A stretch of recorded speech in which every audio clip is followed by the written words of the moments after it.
Listening 1. Professor's Office. Listen to part of a conversation between a student and a professor. Professor James, do you have a minute? Sure, come on in. What can I do for you? Well, I did pretty well on the midterm, You sure did. One of the best grades, as I recall. but I missed a question, and I'd appreciate it if you could help me understand what I did wrong. I have the test right here, and I just can't figure it out. Okay, fire away. It's question 7, the one on biotic provinces and biomes. Oh, that one. Quite a few people missed it. I was thinking that we should go over it again in class. But anyway, let's look at your answer. Thanks. Here's the thing. I said that a biotic province was a region with similar life, but with boundaries that prevent plants and animals from spreading to other regions. So an animal, for example, a mammal, it may have a genetic ancestor in common with another mammal. But a biome's a similar environment, an ecosystem really, like a desert or a tropical rainforest. So in the case of a biome, well, the similar climate causes the plants and animals to evolve, to adapt to the climate, and that's why they look alike. That's good. Very good, as far as you went. But there's a second part to the question. Look, right here. Include an explanation of convergent and divergent evolution. So I was looking for a more complete answer. Next time, be sure to include both parts of a question, when there are two parts, like this one. Do you know how to explain convergent and divergent evolution? I think so. Isn't it like when a group of plants or animals, when they're separated by mountains or a large body of water, then subpopulations evolve from a common ancestor and they have similar characteristics, but their development diverges because of the separation. So that's why we call it divergent evolution. Right. Even when the habitat's similar, if they're separated, then they diverge. How about convergent evolution then? Well, that would be a situation where a similar environment, a habitat, it may cause plants and animals to evolve in order to adapt to the conditions. So a species that isn't really related can evolve with similar characteristics because it can look like a species in another geographic region because of adaptation. And that would be convergent evolution? Right again. So temperature and rainfall, proximity to water, latitude and longitude all combine to determine the climate. And if we know the climate of an area, then we can actually predict what kind of life will inhabit it. Okay. And I really did know that. I just didn't put it down. To tell the truth, I didn't see the second part, not until you pointed it out to me. That's what I thought. Well, Jerry, it's a good idea to double-check all the questions on a test, not just my test, any test, to make sure you've answered each part of the question completely. Otherwise, you won't get full credit. I see that. Well, live and learn. Jerry, you're one of my best students. Thanks. I really like biology. In fact, I'm thinking of majoring in it. Good. That means you'll be in some of my upper-level classes. And I'll be watching out for those two-part questions on your exams. And all the rest of your exams. I'll be honest with you, my questions usually have two parts, so the students will have an insight into the grading system, and a lot of professors do that. In an essay question, it's difficult to know what to include and how much to write. Just read the question carefully and be sure to include all the parts. There may be 3 or 4 in some essay questions. This is the way that the professor helps you organize your answer. I'm giving my students a hint about what I'm looking for by including several parts to the question, but if you miss one of the parts, then it lowers your score. That makes sense. I think I was just trying to finish within the time limit and I didn't read as carefully as I should have. On the final, I'll spend more time reading the questions before I start to answer them. Good plan. 1. Why does the man go to see his professor?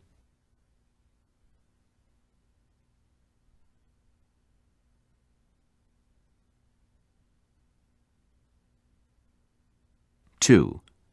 Listen again to part of the conversation, and then answer the following question.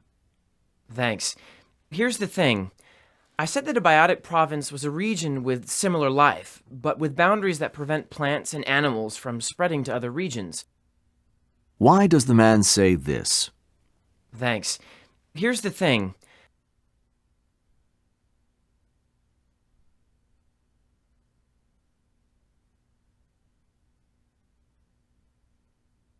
3. What did the man do wrong?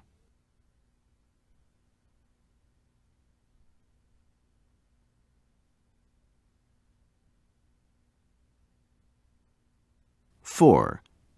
According to the student, what is divergent evolution?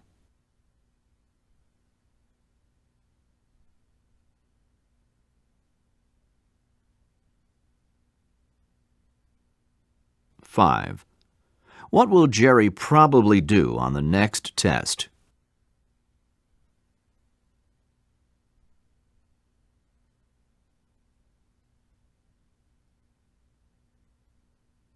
Listening 2. Art History Class. Listen to part of a lecture in an art history class. We know that the Chinese had been aware of basic photographic principles as early as the 5th century BC, and Leonardo da Vinci experimented with a darkroom in the 1500s. But it was a number of discoveries in chemistry during the 18th century that accelerated the development of modern photography. The discovery that silver salts were light-sensitive led to experimentation with images of light on a surface that had been coated with silver. Often, glass was used in the early images. But the problem was that these images were ephemeral, fading after only a short time. Some of the chemists who worked with them called them fairy pictures and considered them that they were only momentary creations, that they'd disappear. Okay, how to fix the image permanently was one of the most important challenges of the early photographer chemists. In France, in about 1820, Nicéphore Niepce discovered a method for fixing the image after a long exposure time, probably 8 hours. So, although his work was considered interesting, it was largely dismissed as impractical. Nevertheless, one of his associates, Louis Daguerre, managed to find a way to reduce the exposure time to less than 20 minutes.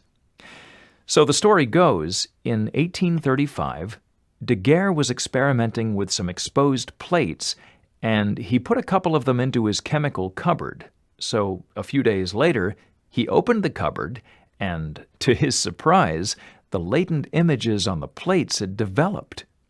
At first he couldn't figure out why, but eventually he concluded that this must have occurred as a result of mercury vapor from a broken thermometer that was also enclosed in the cupboard. Supposedly, from this fortunate accident, he was able to invent a process for developing latent images on exposed plates. The process itself was somewhat complicated. First, he exposed copper plates to iodine, which released fumes of light-sensitive silver iodide. These copper plates were used to capture the image. And by the way, they had to be used almost immediately after their exposure to the iodine. So the image on the plate was then exposed to light for 10 to 20 minutes. The plate was developed over mercury, heated to about 75 degrees centigrade, which caused the mercury to amalgamate with the silver. Now here's the ingenious part. He then fixed the image in a warm solution of common salt, but later he began using sodium sulfite. Anyway, after he rinsed the plate in hot distilled water, a white image was left permanently on the plate, and the quality was really quite amazing. But the process had its limitations. First, the images couldn't be reproduced, so each one was a unique piece, and that greatly increased the cost of photography. Second, the image was reversed, so the subjects would actually see themselves as though they were looking in a mirror, although in the case of portraits, the fact that people were accustomed to seeing themselves in a mirror made this problem less urgent than some of the others. Nevertheless, some photographers did point their cameras at a mirrored reflection of the image that they wanted to capture so that the reflection would be reversed and a true image could be produced. Okay. Third, the chemicals and the fumes that they released were highly toxic, so photography was a very dangerous occupation. Fourth, the surface of the image was extremely fragile and had to be protected, often under glass, so they didn't disintegrate from handling. The beautiful cases that were made to hold the early images became popular not only for aesthetic purposes, but also for very practical reasons. And finally, although the exposure time had been radically reduced, it was still inconveniently long, at 20 minutes, especially for portraits, since people would have to sit still in the sun for that length of time.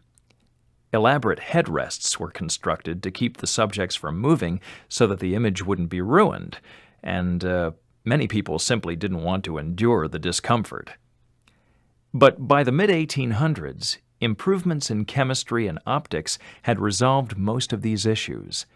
Bromide as well as iodine sensitized the plates, and some photographers were even using chlorine in an effort to decrease exposure time.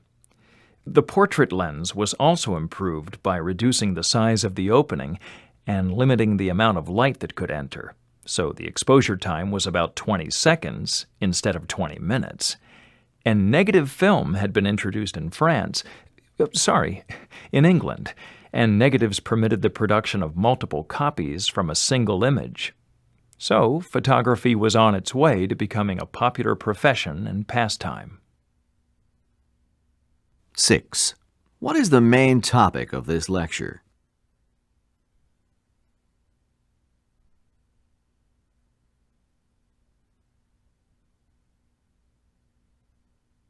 Seven.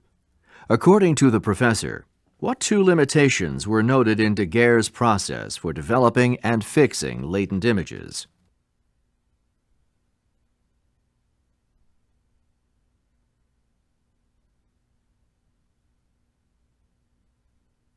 Eight. Listen again to part of the lecture, and then answer the following question. At first he couldn't figure out why, but eventually he concluded that this must have occurred as a result of mercury vapor from a broken thermometer that was also enclosed in the cupboard. Supposedly, from this fortunate accident, he was able to invent a process for developing latent images on exposed plates. Why does the professor say this? Supposedly, from this fortunate accident, he was able to invent a process for developing latent images on exposed plates.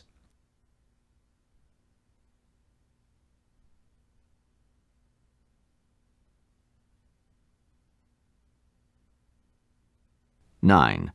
What substance was first used to fix the images?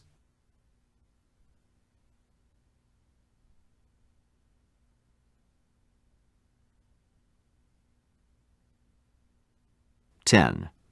What can we assume about photographers in the 1800s?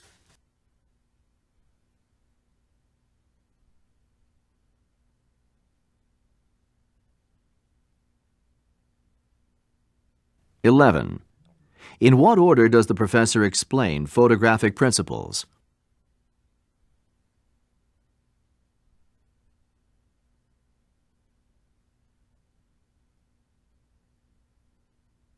Listening 3. Linguistics class. Listen to part of a discussion in a linguistics class.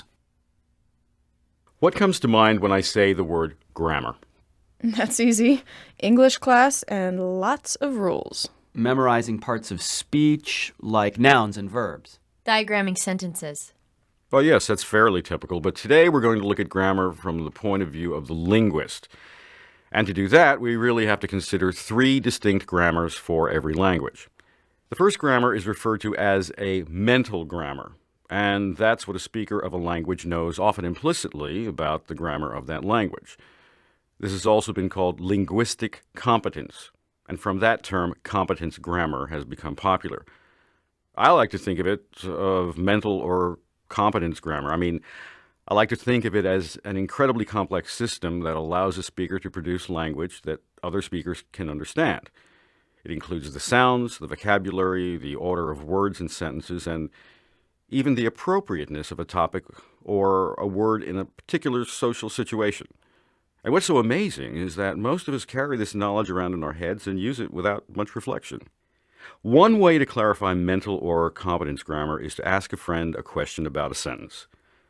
Your friend probably won't know why it's correct, but That friend will know if it's correct. So, one of the features of mental or competence grammar is this incredible sense of correctness and the ability to hear something that sounds odd in a language. Haven't you had the experience of hearing a sentence and it stood out to you? It just wasn't quite right. For native speakers, we can call this ability native intuition. But even language learners who've achieved a high level of competence in a second language will be able to give similar intuitive responses even if they can't explain the rules. So, that's mental grammar or competence grammar. Okay then, that brings us to the second type of grammar, and this is what linguists are most concerned about. This is descriptive grammar, which is a description of what the speakers know intuitively about a language. Linguists try to discover the underlying rules of mental or competence grammar and describe them objectively. So descriptive grammar is a model of competence grammar, and as such, it has to be based on the best effort of a linguist, and consequently subject to criticism and even disagreement from other linguists. Because no matter how skilled a linguist is, describing grammar is an enormous task. In the first place, the knowledge is incredibly vast and complex. In the second place, the language itself is changing even while it's being described. And finally, the same data can be organized in different but equally correct ways in order to arrive at generalizations. And the ultimate goal of a descriptive grammar is to formulate generalizations about a language that accurately reflect the mental rules that speakers have in their heads.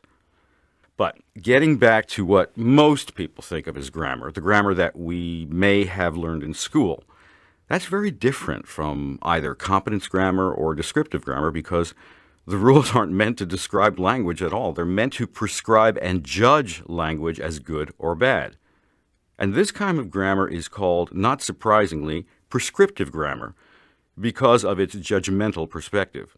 Again, to contrast prescriptive grammar with descriptive grammar, just think of descriptive generalizations as accepting the language that a speaker uses in an effort to describe it and recognizing that there may be several dialects that are used by various groups of speakers and that any one speaker will probably choose to use different language depending on the formality, for example, of the situation. On the other hand, prescriptive rules are rigid and subject to enforcement. Prescriptivists want to make all speakers conform to one standard in all situations, and that tends to be a very formal level of language all the time. Now, which of these types of grammar do you think you were learning in school when you had to memorize parts of speech and rules and diagram sentences? Sounds like prescriptive grammar to me. Precisely. But how did prescriptive rules get to be accepted, at least in the schools? And probably even more important, why are so many of these rules disregarded even by well-educated speakers in normal situations? Did you say disregarded? I did. Some of you may recall that during the 17th and 18th centuries in Europe, Latin was considered the perfect language and was used by the educated classes.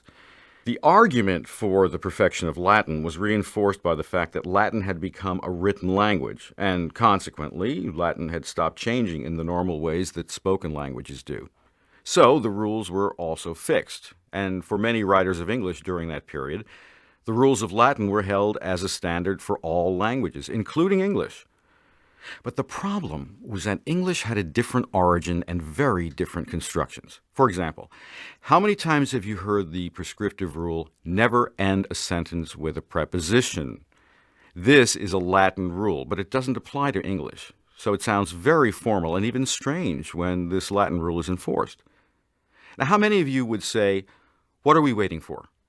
I think most of us would prefer it to, for what are we waiting? But as you see, this breaks the rule, the Latin rule, that is. So we're really learning Latin rules in English classes. No wonder I was confused. But wouldn't you think that, well, that things would change? I mean, Latin hasn't been recognized as a world language for a long time. You're right, but the reason that prescriptive rules survive is the school system. Teachers promote the prescriptive grammar as the standard for the school and, consequently, for the educated class. And good language is a requisite for social mobility, even when it's very dissimilar to the mental grammar or the descriptive grammar of a language. 12. What is the discussion mainly about?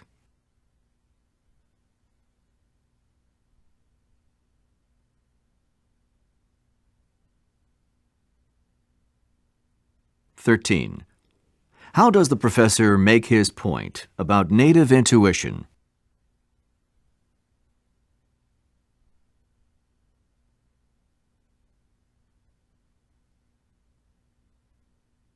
14. What are two key problems for descriptive grammar?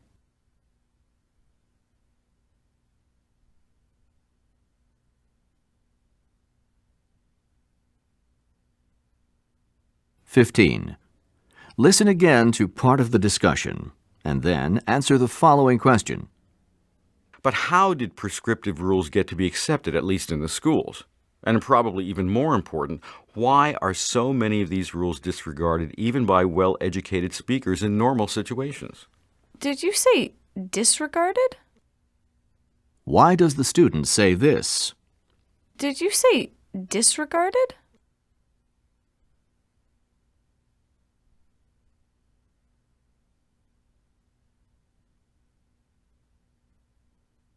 (16) According to the professor, why were Latin rules used for English grammar?